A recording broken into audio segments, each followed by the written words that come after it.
तो हेलो जय हिंद कैडेट्स, हम बात करेंगे इस वीडियो में अबाउट एफकैट यानी कि एयरफोर्स कॉमन एडमिशन टेस्ट के बारे में, जिसका फॉर्म आ रखा है। आप 20 मई से 19 जून तक ये फॉर्म अप्लाई कर सकते हो और इसका जो एग्जाम डेट है वो 8 अगस्त 2026 है।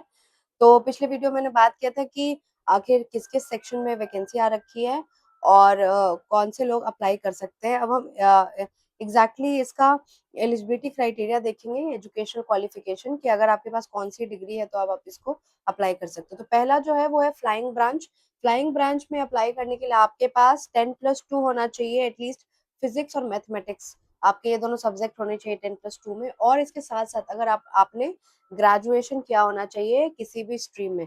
तो यानी कि अगर आपके पास 12th में साइंस है और ग्रेजुएशन किया है किसी भी स्ट्रीम में, तो आप इस फॉर्म को फ्लाइंग ब्रांच में भर सकते हो। ग्रेजुएशन आपका 3 ईयर डिग्री कोर्स होना चाहिए। उसके बाद अगर आपने बीई या बीटेक किया है, 4 इयर्स डिग्री कोर्स अगर किया है रिकॉग्नाइज्ड यूनिवर्सिटी से, फिर भी आप ये फॉर्म भर सकते हो, लेकिन आपका 10+2 विद फिजिक्स एंड मैथ्स होना चाहिए ऑफ कोर्स। उसके बाद इसमें जो भी कैंडिडेट्स हैं वो सेक्शन ए और बी का examination associate membership of institution of engineers से अगर उन्होंने क्लियर किया है या एरोनॉटिकल सोसाइटी ऑफ इंडिया से क्लियर किया है तो भी इस फॉर्म को भर सकते हैं। उनका भी सेम है, यानी कि फिजिक्स और मैथ से 12th, और ये तीनों में से कोई भी एक क्राइटेरिया है तो आप फ्लाइंग ब्रांच का फॉर्म एफकैट का भर सकते हो। उसके बाद अब ग्राउंड ड्यूटी की बात करते हैं।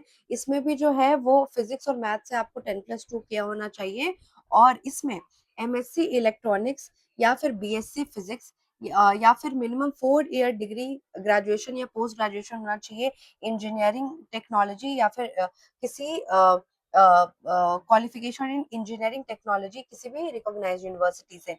ठीक है।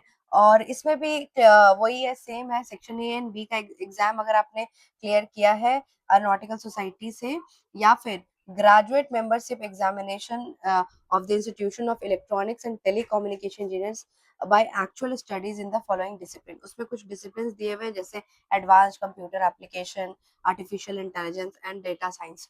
तो अगर ये इन लिस्ट में से आपने कुछ किया है तो भी आप अप्लाई कर सकते हो। यानी कि फ्लाइंग ब्रांच और ग्राउंड ड्यूटी टेक्निकल ब्रांच में दोनों में एक जो क्राइटेरिया है एजुकेशन क्वालिफिकेशन का वो फिक्स है, वो है 10+2 आपका फिजिक्स और मैथ्स के साथ होना चाहिए। उसके बाद जब फ्लाइंग ब्रांच में भरते हो तो या तो आप ग्रेजुएशन किसी भी सब्जेक्ट से करो डिग्री कोर्स, या बीई बीटेक किया है 4 साल का, या फिर सर्टिफिकेट ए और बी एग्जामिनेशन पास किया है। उसके बाद हम बात करते हैं एनसीसी स्पेशल एंट्री की। इसमें तो आप सेम है, अगर आप एनसीसी एंट्री को भरना चाहते हैं तो एनसीसी के एयरफोर्स विंग से आपके पास सी सर्टिफिकेट होना चाहिए, तो आप इस फॉर्म को भर सकते हो। बाकी इस फॉर्म में बहुत